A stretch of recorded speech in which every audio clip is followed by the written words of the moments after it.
Olá, pessoal, sejam bem-vindos a mais um episódio do Under 30 A Jornada, podcast aqui da Forbes que a gente recebe os destaques da nossa lista de jovens talentos. Eu sou Giovana Simonetti e eu tô aqui com o Guilherme Moura, que foi nosso destaque de gastronomia. Aos 26 anos, o Guilherme já comanda 7 operações gastronômicas em São Paulo, pelo Grupo AS, do qual ele é CEO, fatura cerca de 50 milhões de reais e tem restaurantes premiados como o Cor e o Osso. Gui, muito prazer te receber aqui para Prazer é falar. meu. Obrigada. Vamos falar da sua trajetória, da sua carreira dentro dos restaurantes. É uma coisa apesar de curto, é longo. É jovem, mas é intensa. É jovem, mas é intensa. Comecei muito novo com meu pai, né, nasci no mundo dos restaurantes, então Exato. meu pai tem restaurante desde que eu estava pra fazer 1 ano de idade. Sempre fui viciado em restaurantes, então é uma coisa que eu gosto de deixar claro, meu pai nunca me forçou, pelo contrário, minha mãe falava: "Não, não precisa ir para o restaurante com 12 anos de idade", e eu enchi o saco que eu queria ir. Mas então eu nasci no mundo de restaurantes, sempre gostei muito da operação em si e tudo mais, comecei a trabalhar muito cedo com meu pai. Realmente com 12 anos eu já estava indo para os restaurantes com muita frequência, meu pai começou a me ensinar as coisas de escritório. Ó, Com 15 anos eu era o financeiro, então eu chegava do colégio, pagava as contas, fazia um relatório de quanto tinha na conta, quanto que eu tinha pago, o que que eu tinha pago e quanto tinha finalizado e mandava para meu pai, uhum. por e-mail, né, não tinha WhatsApp ainda na época. Então com 15 anos eu fiz isso, só que meu pai já me ensinava muito, já me colocava muito na operação mesmo, do dia a dia. Então é o que eu sempre mais gostei, mais quis fazer. Com 16 anos, eu dei um pulo interessante, foi quando eu achei o ponto que hoje é o Core. E aí eu falei: "Nossa, pai, aqui a gente tinha que fazer um restaurante nosso". E aí ele falou: "Filho, deve ser muito caro o ponto, o aluguel, tudo mais". Falei: "Pai, tinha que ser um restaurante nosso". Aí ele falou: "Bom, se você conseguir negociar e pegar, podemos fazer o restaurante".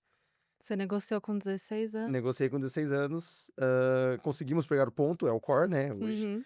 É Que é um ponto pon um lindíssimo. ponto lindíssimo, um ponto já é nosso há 10 anos, que primeiro a gente fez uma operação lá, que como todo empresário, uma operação que não deu certo, e aí a gente repaginou a operação, gastou tudo de novo, e aí deu super certo, que é o core, que já tá há Ó, 8 anos, indo para os seus 9 anos de idade.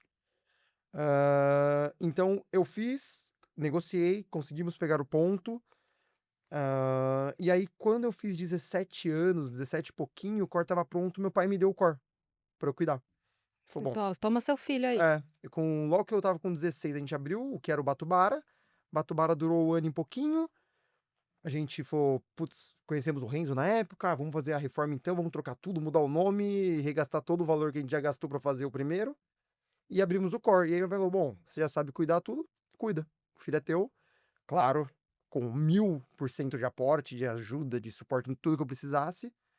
Mas foi quando eu comecei a operar do início ao fim um restaurante. Com 18 anos eu passei na faculdade em Coimbra, então eu fiquei 7 meses aqui no Brasil sem fazer nada, entre aspas, né, eu não tinha aula, porque eu fui aprovado em janeiro para fevereiro, e as aulas só começavam em setembro. Então eu fiquei a full, assim, eu dormia e acordava no restaurante, e aí veio uma quebra, que eu fui morar em Portugal. Então eu fui pra lá, fiquei 3 anos lá, fiz engenharia lá, só que quando eu fui pra lá, assim, deu 3 meses que eu estava lá, eu falei: "Tá, eu preciso de alguma coisa pra fazer, eu preciso trabalhar". E aí eu montei o escritório que cuidava dos financeiros, e do análise de resultados e compras dos restaurantes daqui. Legal. Mas por que desculpa, mas por que engenharia? Olha, eu sempre quis fazer engenharia. É aquela pessoa que é boa de exatas na escola, que acha que é legal fazer engenharia, que vai dar tudo certo, então É, bombei em todos os cálculos no início. típico. Mas eu acho que, assim, brincadeiras à parte, eu acho que é um curso que todo mundo deveria fazer. Porque é um curso que te ensina tudo, tudo, tudo. Porque ele te ensina a lidar com processos, independente de qual engenharia é. E aí, claro, você vai para engenharias específicas, eu fiz produção, que aí então é a mais geral possível. Ela te ensina a lidar com processos, e na nossa vida a gente é regido por processos, seja onde for, seja aqui na redação da Forbes, ou seja no restaurante, ou seja numa indústria gigante. Então eu fui para engenharia, esse curso, né, todo esse estudo me deu muita base teórica que eu não usava para quase nada no restaurante. Porém, eu sabia lidar com processos, eu, sei lá, tinha uma calma e clareza para ver algumas coisas de forma processual. Interessante. Me ajudou bastante, claro, montei lá o escritório para estar linkado em restaurantes e estava para abrir a primeira operação de restaurantes em Portugal. Hum. E aí veio aquela tal de Covid-19, Ah, tá. que a gente, né, tem péssimas lembranças. E aí eu voltei pro Brasil para ficar 15 dias, os 15 dias já tem 5 anos. Então aí eu voltei realmente por conta do Covid, não eram os planos voltar. Os restaurantes aqui estavam super bem, eu vinha muito pro Brasil, eu vinha pro Brasil 6 vezes no ano, ou mais. Então até para não afastar dos restaurantes, tudo. Mas aí voltei. E aí quando eu voltei, aí entrei de cabeça de novo nos restaurantes e tudo mais. Viemos crescendo, abrimos um, fechamos outros, é sempre assim que funciona. De novo, não existe empresário que não tenha falido várias empresas, é assim que funciona. Às vezes pode ser mais complicado, menos complicado, mas o mundo dos negócios é assim. E agora, 1 ano e meio pra cá, mas principalmente de 8 meses pra cá, a gente abriu uma cozinha industrial, especializada em alimentação hospitalar. E nessa empresa é engraçado, porque agora eu tô usando a engenharia de produção full time, assim. Na verdade, meu pai Jura? começou essa empresa, eu não estava envolvido no início, porque ela era super pequenininha, a gente servia 200 refeições dia. E aí a gente pegou um contrato muito grande em abril de 2025, que cresceu substancialmente a empresa, que foi no momento que eu entrei. E aí nesse momento a gente começou a ver que era um bom negócio e começamos a investir dinheiro e tempo nela. E aí eu falei: "Pai, a gente tem que montar uma fábrica, tudo". Hoje a gente serve 6.000 refeições dia. Caramba. Né, atualmente a gente tá aqui em dezembro, em janeiro eu já passo para 8.000 refeições dia, que eu tenho um contrato que começa dia 2 de janeiro, em outro estado, então é o nosso primeiro negócio que se tornou interestadual, inclusive. Legal. Só que é legal porque lá é uma coisa assim, a engenharia de produção vai te ensinar eficiência produtiva. Então como que eu sou mais eficiente? Como que eu reduzo o custo, aumento a produção, e aí lá é tudo que eu tenho que fazer. Partindo do pressuposto que a qualidade tá boa, como que eu vou produzir mais marmitas em menos tempo, como que eu vou deixar mais barato. Mas é mais ou menos isso, a gente tá meio multifunções ali, enquanto eu tenho um restaurante que eu penso, tenho que servir o melhor sempre e o custo da compra talvez não é o mais importante pontual, Hum, tem isso hospitalidade. assim, eu até falo, se eu pagar hoje numa carne 100 ou 105 não é a grande diferença quer dizer, quase nenhuma diferença. Eu tenho que pelo mais barato, mas não é a grande diferença. Nesse outro negócio já é bem diferente. Então hoje se eu sirvo, a gente tá usando marmitinhas de plástico em uma parte do escopo. Eu uso 60.000 marmitinhas por mês. Então se eu diminuir 50 centavos no valor da marmitinha, no plástico mesmo, são 30.000 reais a mais no final do mês. Então como lida com altos volumes, é muito diferente dos restaurantes. Total, outra lógica, É né. outra lógica. Só que o nosso grupo tem um lema, é gestão e hospitalidade. Então, são 2 lógicas, mas que no final se confundem. E se confundem no bom sentido. Uhum. Então a gente dá muita importância para a comida ser uma delícia, mesmo que ela seja mais simples, enquanto que no outro lugar eu dou a mesma importância para a comida ser uma delícia, mas eu tenho mais dinheiro para deixar ela mais delícia. Uhum. Hum. E o intuito também é outro, né, as pessoas estão indo lá para ter uma É experiência, vamos isso. dizer assim. Eu acho que nos restaurantes, principalmente o osso e o core, realmente parece, eh, normal falar, mas assim, a gente tem que estar muito mais preocupado em vender uma experiência. A pessoa vai nesse restaurante partindo do pressuposto que a comida é boa. Uhum, E a comida ser boa não é um diferencial, porque os restaurantes que concorrem comigo, os restaurantes que estão nesse nível, são bons. Então, comida boa é o pressuposto. uhum. Depois disso, você tem que saber como fazer a pessoa olhar que a sua comida que é boa, e ele já sabe, e ele gostar daquilo. Então, o que que é o aquilo? É toda a experiência que ele vai ter desde a hora que Querer ele entrar e estar sair. querer estar naquele ambiente. Exatamente. Eu acho que hoje é o nosso maior trabalho. Esses dias, um amigo meu que é de restaurante de alto fluxo comprou um restaurante de alta gastronomia.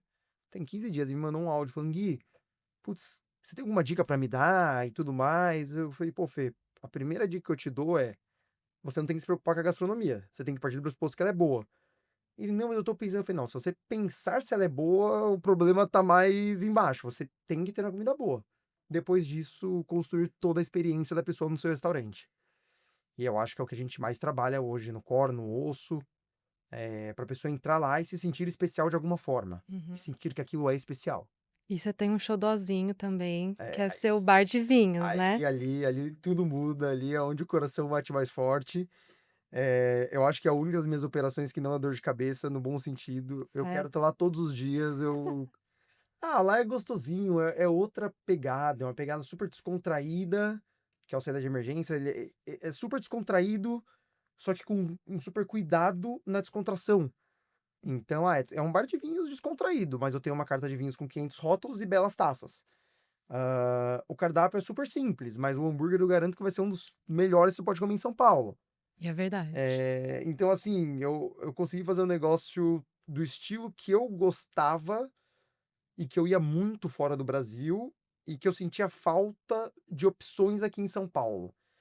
E é literalmente, né? Todo mundo fala, não faça algo para o que você gosta, porque talvez isso não vai dar certo. Você vai acabar odiando. Exato, mas acho que lá deu tudo certo. Eu achei um monte de gente que gosta da mesma coisa que eu gosto e eu continuo gostando. A gente já tá aí com 1 ano e meio, indo para 2 anos lá no bar, e ele tá super bem. Que legal. Mas é um xodózinho. Lá é outro tipo de experiência, dia lotado, a gente em pé, gritaria, barulho, super gostoso. Dia calma, todo mundo Descontraído. sentado. Uhum. As quintas tem música agora, tem DJ sempre de brasilidades, mas lá é o xodózinho, lá é muito gostoso. E assim, como é gerir 7 operações ao mesmo tempo, sem deixar a peteca cair? Olha, a partir do momento que você entender que você não pode centralizar as coisas em você, você tem a chance de crescimento. Então, eu acho que o maior problema da maioria dos gestores é a centralização. Eu não tô falando que você tem que ter 20 pessoas direto, não é isso. Mas você tem que saber descentralizar algumas coisas. Então, a última linha lá em cima sempre vai cair no seu colo. Só que você tem que ter pessoas boas abaixo de você para filtrar essa linha até você. Então, eu tenho hoje um belo diretor de compras, eu tenho hoje um belo diretor financeiro, eu tenho hoje o meu irmão, que cuida da parte de escritório. E aí, nas operações, eu tenho os gerentes, eu tenho o meu pai, que divide tudo comigo. Então, assim, a gente se divide para fazer tudo junto. Porque uma pessoa sozinha é impossível. E eu vejo, assim, muita gente errando nisso. Então, até amigos que pegam, abriu uma terceira casa. Eu falo, pô, mas e aí, quem compra? Eu, nossa, tá. Você compra Patrícia, não, legal.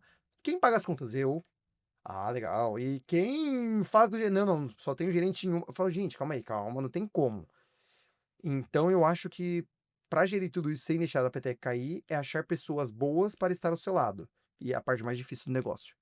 Porque você tem que encontrar pessoas que estejam dispostas a trabalhar com você no seu estilo de trabalho. Não necessariamente no seu estilo, mas vocês têm que estar caminhando juntos. Então, assim, com certeza, não deixar a peteca cair são duas coisas. Uma é sistema também, ter um sistema ali, é sistematizar as coisas, processualizar as coisas e ter pessoas que vão lidar com aquele processo que você criou. Hoje, assim, eu penso, é a única forma.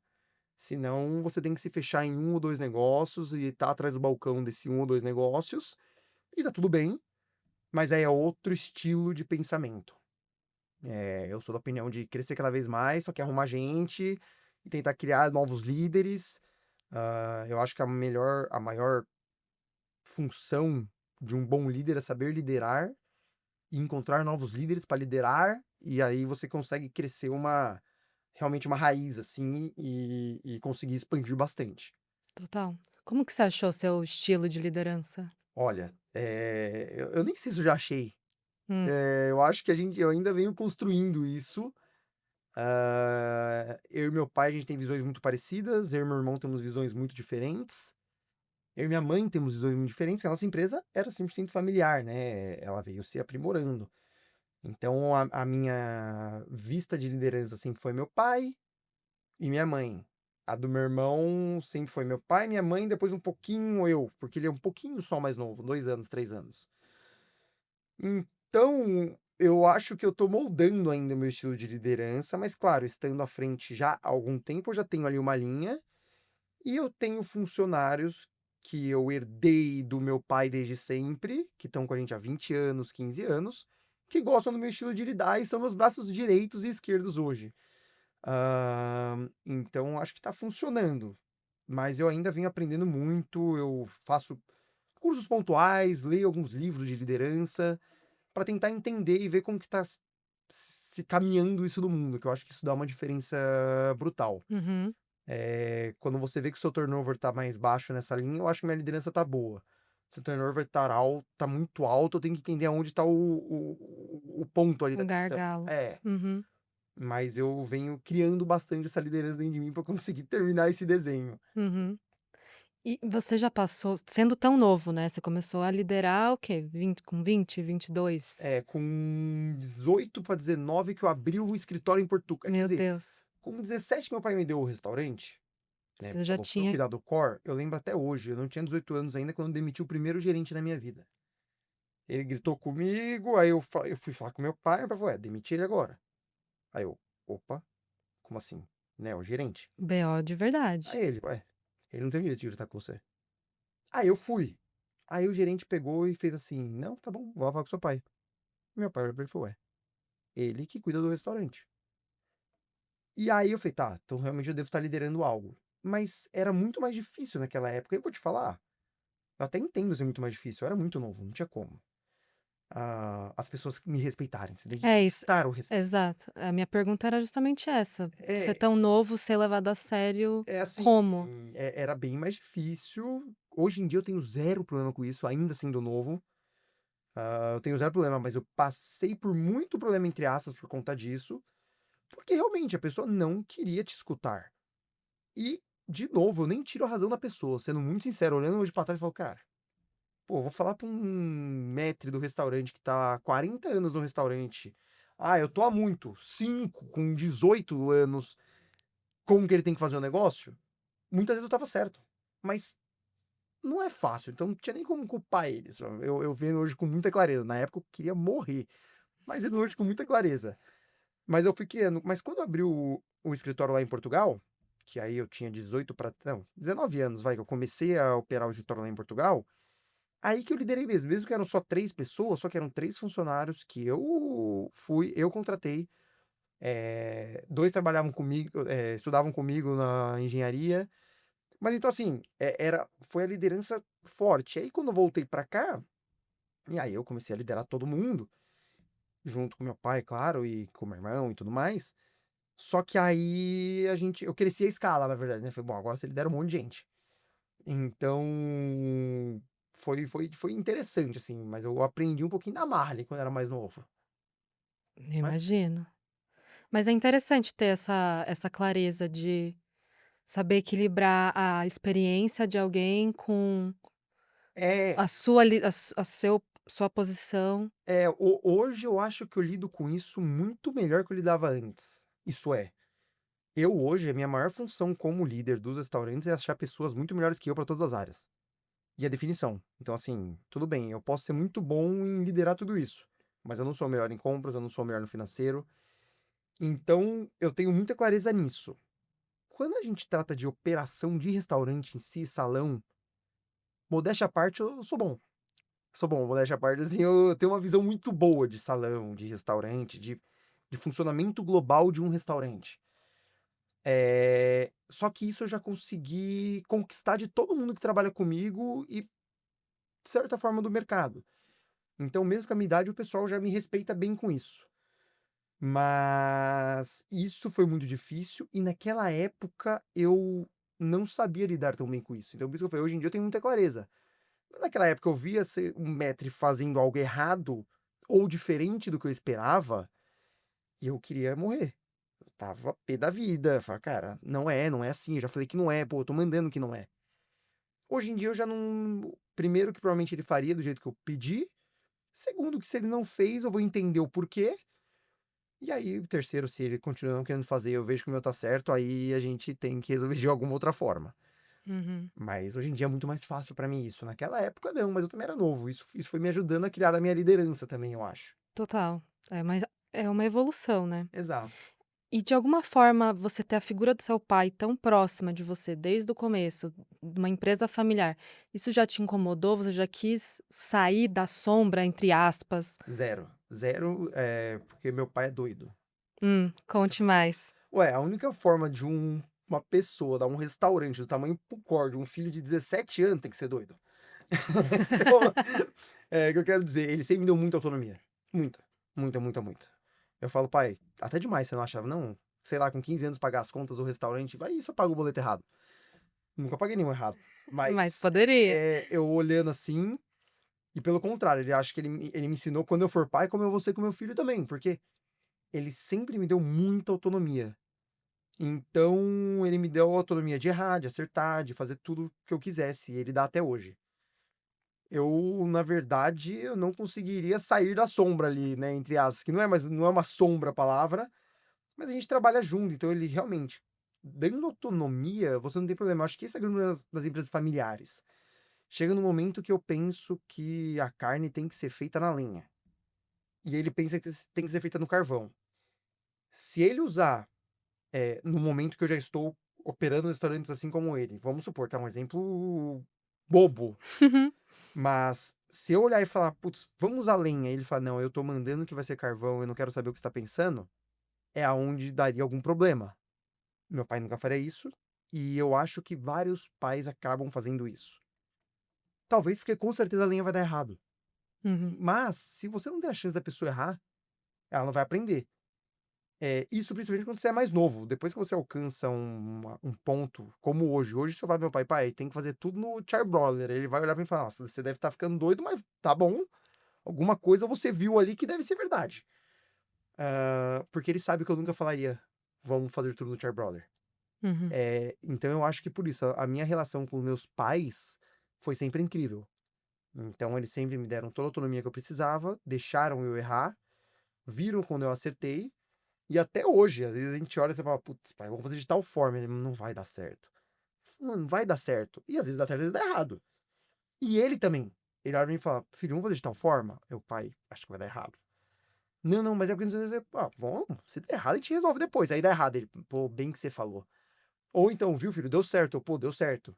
Então, acho que essa troca Hum. tem que acontecer para dar certo uma empresa que vem em estrutura familiar. E é onde eu acho que geralmente dá problema. Uhum. Me conta que erro mais te ensinou. Olha, o meu maior erro foi na hamburgueria que vai voltar a funcionar agora. Então, isso aqui é até uma história. A Osso Smash House vai reabrir. Tem que reabrir rápido. Tô atrasado, inclusive. Que é de É delivery, a de deli... de hambúrguer. Só que na época eu peguei, eu fiz o lanche, fiz a receita. Eu abri na época da pandemia. E ela foi incrível pra gente, porque ela bombou na pandemia. Muita gente, talvez, escutar aqui, vai conhecer ela por conta disso, que ela realmente bombou. E eu queria fazer um lanche incrível de dry age com 160 gramas de carne que custasse até R$ 20. Nossa. Bombou. E aí o meu pai olhou e falou, então, não vai dar. Eu, mano, claro que vai. Tá aqui as contas, não sei o que. Ele, não vai dar. Eu, vai. E aí, beleza. O negócio bombou tudo. Foi realmente incrível na pandemia, porque gerou caixa. Enquanto a gente tava com os restaurantes todos fechados, operações rodando com 15% de faturamento em relação ao delivery, que é carne, não é bom no delivery. Uhum. O negócio bombou e veio uma renda que a gente, uma receita que a gente não tava esperando. Aí eu decidi abrir uma loja física. Hum. E aí meu parceiro foi, então, vamos abrir a loja, animal, mas você tem que mudar os preços. Aí eu, não, o conceito é esse. Ele, ou você muda os preços ou você diminui o hambúrguer. Não, não, não vai fechar. E eu, não, pai, tá aqui, ó, na ponta do lápis. Ó, CMV teórico, custo, tal, tal, tal. Pô, ele, tá bom.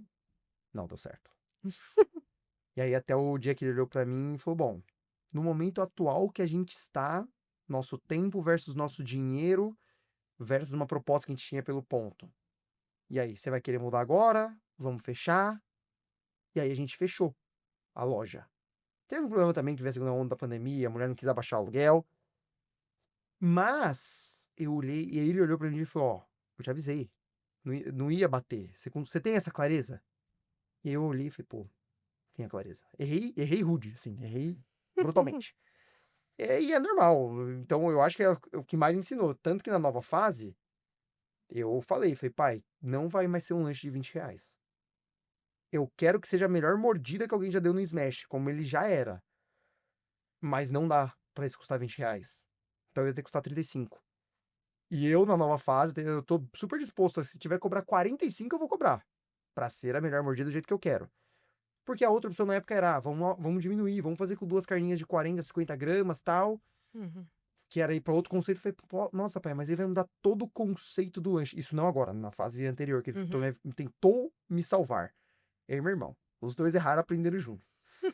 Mas, então, esse com certeza foi meu erro que mais me ensinou. Não sei se foi meu maior erro, talvez, acho que, não, foi. Mas foi o que mais me ensinou também, com certeza.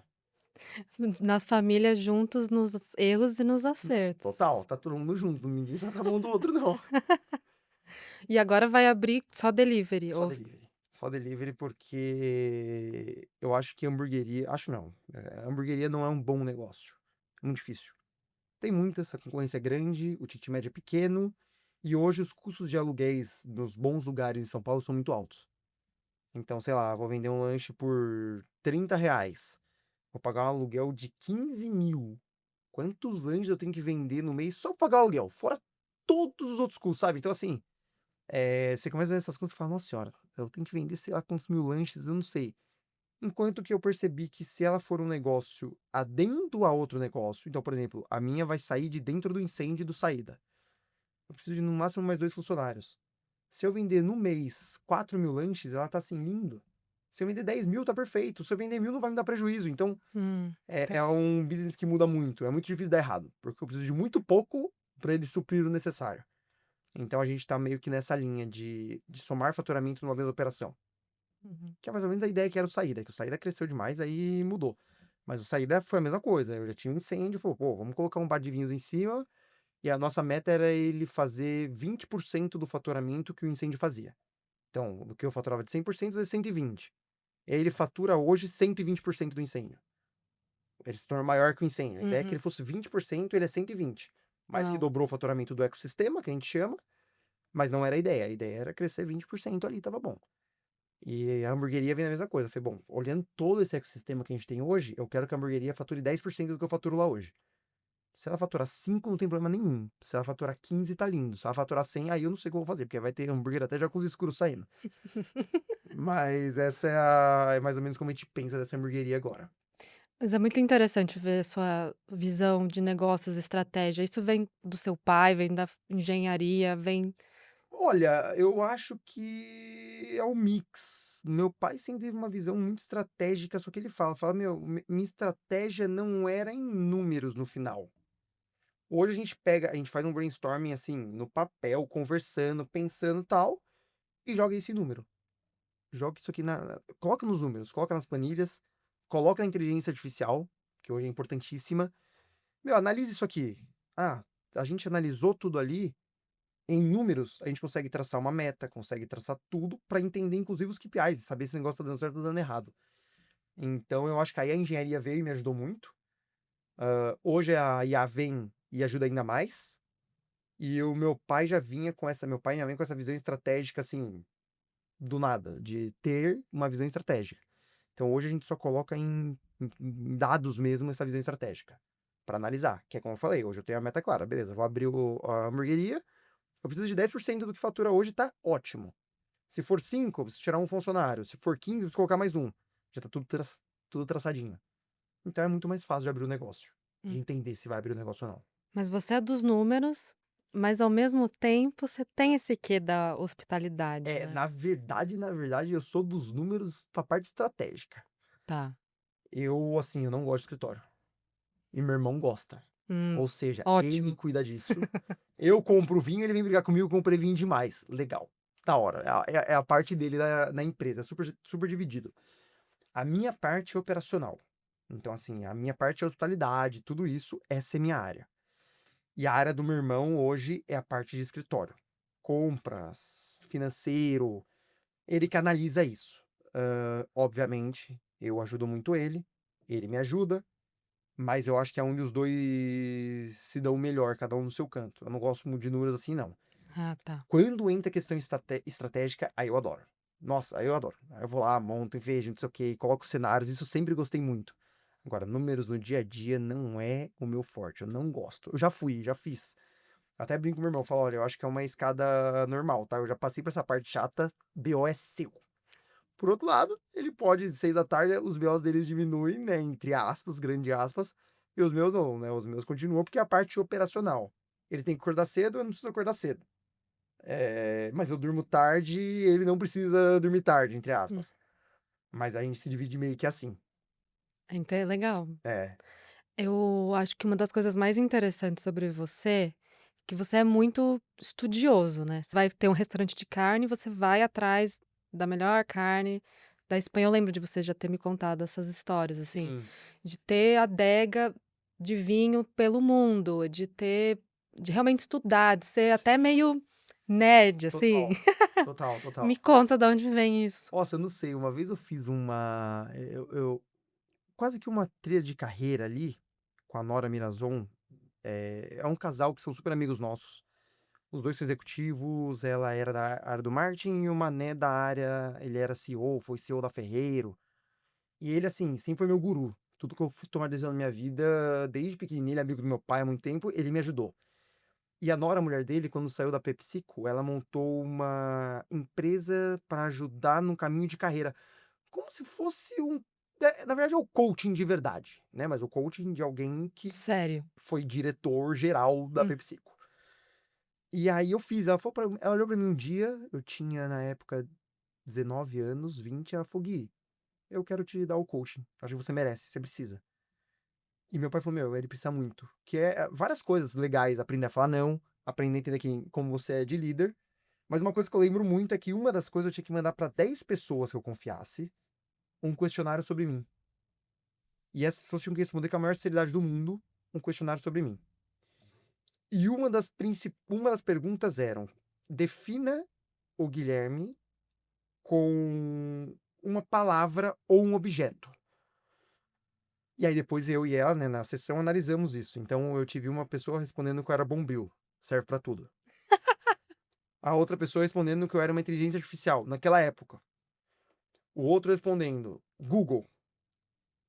E aí ela falou: "Gui, você tá vendo que tem um meio comum? Porque eu sempre gostei muito de pesquisar.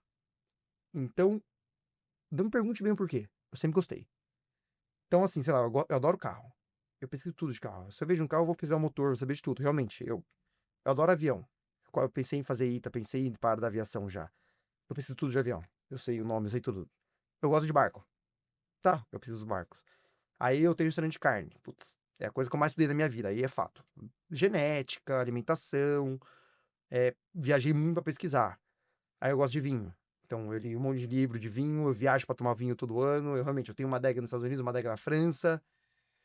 Mas é uma coisa, acho que muito minha, assim. Eu gosto de pesquisar. E eu adoro assuntos que eu não saiba. Que aí eu vou pesquisar sobre eles. E pesquisar mesmo. Google, hoje em dia, nossa, eu amo o GPT. Adoro. Ele me dá um monte de informação rápida de coisas que eu não sei pra eu ir aprendendo. E muitas vezes são coisas bobas, que Banais. eu nunca mais vou usar na minha vida. Por outro lado, eu acho que nenhuma inteligência, ensinamento é banal, né? No momento eu penso, nossa, é muito banal, tá precisando isso. Depois eu penso, é nada. Se algum dia eu tiver alguma roda que alguém tá falando disso, eu vou pelo menos saber do que eles estão falando. E aí é uma coisa muito pessoal minha, não sei explicar por quê, mas desde pequeno eu sou assim. E é uma coisa que sem querer eu vi que um monte de gente também viu de mim, porque a gente fez isso e ela falou que ela falou isso, inclusive eu acho que é uma das suas maiores vantagens. Até pelo mundo que a gente tá hoje, então assim, ele falou: "Ó, Gui, você vai estar em uma roda, você sabe falar do que você quiser. Coisas que eu sei falar mais, coisas que eu sei falar menos. Mas pelo menos eu vou ter uma noção do que estão falando, porque eu gosto de pesquisar, adoro. E estudar. E sabe que eu não gosto muito de ler? Ah, é? É uma coisa até esquisita. Eu não sou muito da leitura. Já li alguns livros, é claro, todos ligados a restaurante e vinho. E uns 2 ligados à gestão. Mas eu não sou tanto da leitura, porque ela até me falou: "Gui, você lê muito, né?" Eu falei: "Não". Ela: "Como assim?" Eu falei: "Não, eu gosto de pesquisar. Eu adoro livros consultivos, aí sim, mas não me pergunte por quê, sei De lá". cabo a rabo no meio no Nossa, não é difícil me pegar, é muito difícil me pegar. você é focado, você Eu gosto de pesquisar, entender a coisa, e aí alguns me pegaram, claro. Então, assim, ó, pra mim acho que o livro que eu mais gostei hoje foi o livro do Daniel Humm. Oh, desculpa, meu Deus do céu. O livro do Yugi Dara, que é o ex-sócio do Daniel Humm. Que ele fala de hospitalidade. Então, uhum, pra mim, assim, que é esse livro me maravilhoso. pegou de uma forma bizarra. Eu li ele inteirinho em 3 dias, nunca tinha acontecido isso. E eu já li ele mais uma vez. Mas aí eu acho que é uma coisa que nossa, um restaurateur falando de problemas que só os restaurateurs sabem. E, pô, ele é o melhor do mundo pra isso, né? Então, esse me pegou. Mas é difícil me pegar. Qual que é a sua obsessão atual Ai, de pesquisa? olha, atualmente em pesquisa tem duas áreas, a- realmente. Vinho segue sendo, eu estudo assim muito, muito, muito. Estudo, tomo, penso. Só que agora com essa empresa nova, eu nunca pesquisei tanto automação de, por exemplo, fazer marmita. Realmente, não é brincadeira. Então, assim, tô tentando entender as tecnologias que estão rolando no mundo, mas que sejam cabíveis, financeiramente falando, Uhum. para otimização do processo. E não só porque eu gosto, mas que eu preciso também, porque é uma empresa que, como eu falei, ela precisa otimizar. Então, hoje são as duas coisas que eu mais estudo: como otimizar processos de produção de comida congelada e vinho. Aí o vinho é a parte legal. E você se diverte. Ah, não, o vinho é a parte, pô, delícia. A parte mais legal de todas. E o que que te motiva? Como você se mantém atualizado? Olha, eu acho que assim, a questão, motivação hoje, eu acho que todo mundo que trabalha tá motivado. Uma frase que eu não gosto é quando o funcionário diz: "Ah, eu tô desmotivado". Fala: "Pô, mas espera aí, como assim desmotivado? Você tá trabalhando porque você quer?". "Ah, não, eu quero mudar de área". Bom, tudo bem, aí eu entendo. "Ah, não, mas eu tô desmotivado de estar aqui porque" então, assim, o que me motiva é o meu dia a dia, é a loucura do dia a dia, é estar ali, ver o cliente entrar, ou no caso hospitalar, ver mais contratos entrarem, a licitação tá correndo, a gente conseguir ganhar a licitação ou não, é isso que me motiva. E aí depois disso, o que me motiva muito hoje também é o desafio. Então, a gente pegou esse contrato interestadual, que é em Minas Gerais, nosso primeiro fora do estado. Tem 15 dias que saiu a licitação que a gente ganhou. Eu começo daqui 15 dias, dia 2 de janeiro. Então, assim, sai correndo. Amanhã eu tenho um voo pra Minas 6 da manhã. Eu voltei de Minas semana passada. Então, isso tudo fica nessa loucura. Eu acho que é o que mais me move, assim. É o que mais me cansa e mais me move. Então, é legal. Gosto. Eu Uhum. acho que é isso. E como você se mantém atualizado, além das pesquisas? Olha, na verdade, hoje é assim, a rede social, a minha, serve muito para isso. Meu algoritmo entendeu o que eu gosto. E aí, depois de algo que eu olho ali rápido numa passagem do Instagram, eu coloco numa listinha do que eu quero precisar mais tarde. Então, durante o dia, tô ali no trânsito, eu sei que não é certo mexer no celular no trânsito, mas tá ali no trânsito parado da Faria Lima. Você dá aquela olhadinha no Instagram rápida e eu falo, nossa, sei lá, putz, lançaram uma coisa de fazer marmita. Eu pego o nome e jogo ali. Jogo numa listinha. Final da tarde, algum momento que eu tenho livre, eu pego essa listinha e tenho a lista do que eu vou pesquisar. Você realmente pega a listinha, porque Sim, tem gente que só não, deixa, né. não, aí eu pego. Esquece, eu Vou sou pesquisar. dessas. Vou olhar. Putz, isso aqui. Ah, legal, aprendi. Putz, isso aqui. Então eu realmente eu faço isso todos os dias. E também, meu pai, meu irmão, eles sabem muito do que eu gosto. Às vezes eles veem alguma coisa lá. Eles me mandam. E aí quando eu paro, eu pesquiso. E aí vou me atualizando das coisas. Não cansa É de realmente assim. pesquisar. E onde você se vê daqui a 5 anos? Quais outros negócios estão no horizonte? Quais outros desafios? Olha, eu acho que hoje eu tenho uma visão até que clara, eu não sei como vai estar daqui a 5 anos, mas eu tenho uma visão clara de como eu quero que esteja. Essa empresa nova, ela é muito expandível, assim. Ela tem um projeto de expansão gigantesco. E a nível Brasil. Então, olha, a gente tem um plano, né, de número de refeições, que a gente quer bater tudo para os próximos 2 anos, 3 anos. Na verdade, eu tenho um plano para 2 meses, 6 meses, 1 ano e 2 anos. Nem sempre eles acontecem, ela só acontece mais rápido. Felizmente, a gente tá indo muito bem. Só que ela é uma empresa que eu vendo hoje, ela não existe caminho de volta. Ou seja, ou você cresce, cresce, cresce, cresce, cresce, cresce, cresce, porque estagnar o crescimento dela é muito arriscado você começar a perder espaço de mercado e começar a diminuir, que é concorrência pública, geralmente. Então, assim, o norte é um crescimento muito grande, no qual 5 anos é até quase que pouco. Ou seja, eu acho que daqui 5 anos eu vou estar igual um louco fazendo marmita por tudo quanto é canto do Brasil. A verdade é essa. Olha só. Então, assim, como eu falei, a gente pegou o primeiro fora do estado, eu já tenho fora de São Paulo, eu já tenho. Fora da cidade de São Paulo, eu já tenho. gente atende hoje 5 cidades diferentes. Aí tô atendendo a primeira cidade fora do estado de São Paulo. Que eu vi lá, quando eu fui aí ver o mercado, eu falei, nossa, é um mercado incrível. Eu acho que a gente vai ter um polo muito grande em Minas Gerais. Porque a concorrência tá muito fraca. Então, eu tenho uma reunião dia 12, não, dia 10 de janeiro em Porto Seguro, na Bahia. Porque um dos pais de lá viram nosso trabalho aqui e querem sentar pra conversar, pra gente operar. Então eu acho que daqui 5 anos eu vou estar aí fazendo marmita pra tudo quanto é lugar do Brasil. Pode ser que mude? Pode. Mas a minha visão hoje é essa. Mas você tem um sonho, uma ambição, seja das suas paixões de vinho, de ter um restaurante novo, um tipo de restaurante novo? Olha, Pode sonhar grande aqui. né, assim, eu vou te falar, modéstia à parte, em restaurante, tô felizão com o que a gente tem. Felizão, assim. Eu acho que a gente alcançou um nível muito, muito legal. Claro, sempre com melhoria. Então, por exemplo, a gente planeja talvez conseguir uma estrela Michelin com osso, que já é indicado. O saída, eu só vou crescer ele com mais vinho e tudo mais. Eu acho que o meu sonho atual, que acontece? A gente tá para abrir a operação no Paraguai também, né? Que eu até lembro, era a primeira fora do país. Então vai ter mais um restaurante. De E carne? de carne. Vai ser de carne no Paraguai, se ao que tudo indica, pro final de 2026. Então Legal. tá aí já. E aí nesse restaurante, por questões políticas do país, você tem uma possibilidade muito grande de montar a adega que você quiser. E eu falei, pai, a gente vai ter a melhor adega da América Latina. Quero saber, porque eu posso comprar o vinho na França e mandar pra lá. É tudo muito mais facilitado. E aí você fala, nossa, mas Gui, ninguém faz isso? Não. Ninguém tá explorando isso lá. Em nenhum lugar, na verdade. Então, eu vou te falar, não é um sonho, parece bobo, mas não é, porque assim, eu quero ter uma adega de 3.000 rótulos com as maiores raridades do mundo, pra todo mundo do mundo querer ir pro Paraguai pra tomar vinho lá. Vai dar certo? Não sei. Se der certo, é muito rápido. É em um ano, assim.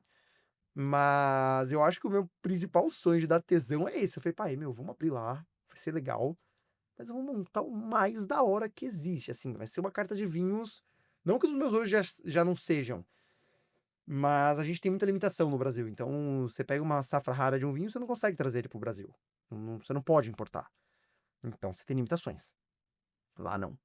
Ou seja, lá eu consigo garimpar os leilões que eu já garimpo hoje pra mim, pras minhas adegas lá de fora, levar tudo pra lá e montar uma adega, assim, uma carta de vinhos que você só vê na Europa, em alguns lugares dos Estados Unidos. Então eu quero montar uma dessa na América Latina, na América do Sul, no caso no Paraguai, pertinho da gente. É Uau! só pegar um voozinho de 1h30 ali, atravessar a ponte e ter um restaurante com a carta de vinhos mais louca que a pessoa já viu. Uau, estaremos aqui É, observando. essa aí. Você tem vontade de ter uma vinícola, de ter uma marca de vinho? Não, você vê que não. Eu não tenho essa vontade. Eu tenho vontade, algo que eu já fiz mais ou menos, que é produzir o meu vinho em Em collab com alguém. parceria? Aham. É. Então vou lá, provo, igual eu fiz o vinho do Saí do primeiro Pinot, foi assim, eu provei e falei, eu gostei dessa. Ele falou, tá bom, vamos engarrafar ela pra você. Então eu tenho vontade de participar de um processo produtivo desde o início, que assim eu só provei, né? Eu não participei da produção no vinho. Provei de várias barricas que ele tinha e escolhi uma. Eu tenho vontade de participar de um processo produtivo e uma collab. Agora, ter uma vinícola, não. Acho que ia ser pior demais. O pessoal sempre fala, não, não dá certo. Difícil de gerar dinheiro, gasta muito tempo. Então, não, essa vontade eu não tenho. Fica na parte divertida mesmo. Exatamente, exatamente. A parte difícil é fazer marmita. E para terminar, eu quero saber o que que você quer deixar de legado. Nossa, essa pergunta é difícil pra alguém de 26, quase 27 anos. Olha, eu acho que isso é uma resposta que ainda tá em construção. Porque precisa ser construída com a sua vida. Quando eu montei, né, o grupo, conversando com meu pai e tudo, eu falei, pai, o grupo é gestão e hospitalidade. Então, eu acho que o legado como gestor, como empresário, é que no ramo da alimentação, seja ela restaurante de alta gastronomia, restaurante de baixa gastronomia, ou restaurante industrial, cozinha industrial, e eu tenho dos três, o legado que você tem que dar chama gestão e hospitalidade. Os dois não andam separados, não funcionam separados. Eu posso ter a melhor gestão do mundo, se não tiver hospitalidade não vai dar certo.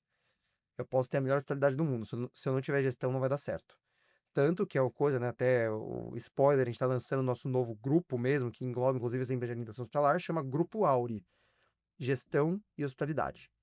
Porque é realmente o que traduz. Então, eu, como empresário, falar, Gui, qual que é o seu sobrenome? Vai ser gestão e hospitalidade. Então, o legado é esse. Tipo assim, essas duas palavras têm que andar juntas. Não sei se era bem essa a pergunta, mas eu. Não, é isso.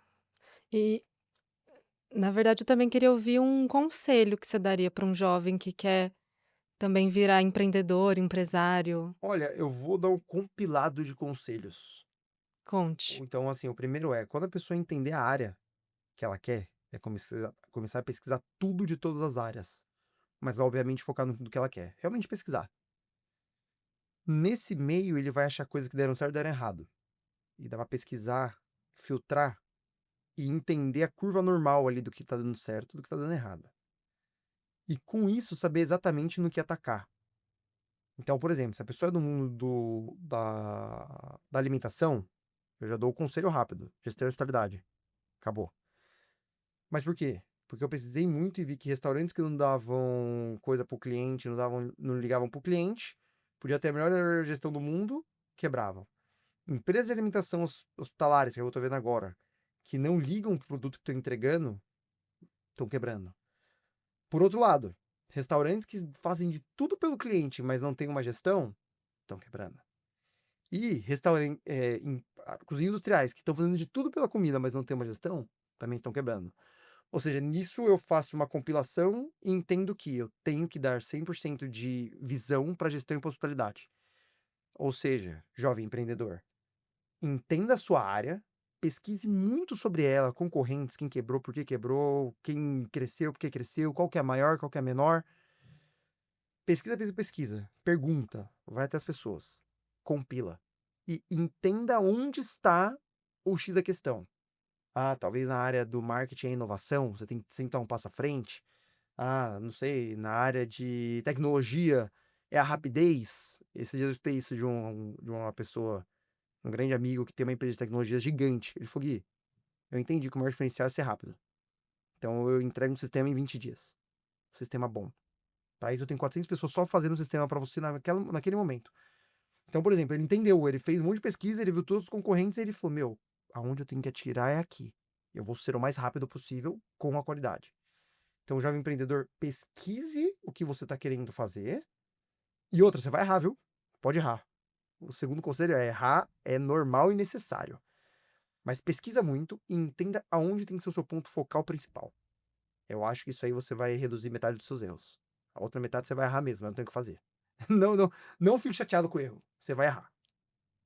Maravilha, Gui. Assim, eu acho que foi uma conversa muito legal te ouvir e acho que quem quer ter, uma empresa, que quer seguir esse caminho, foi um papo muito rico. Tomara que alguém que veja, escute isso, concorde. Se não concordar também é incrível, porque o mundo é assim, podem não concordar e tá tudo certíssimo. É sobre isso. Muito obrigada por Muito estar obrigado. aqui, pela sua presença, por contar a sua história, seus erros, seus aprendizados. Obrigado a você, de verdade. É Obrigada. incrível. Esse foi mais um episódio de Under 30 a Jornada. Obrigada por acompanhar até aqui e até a próxima.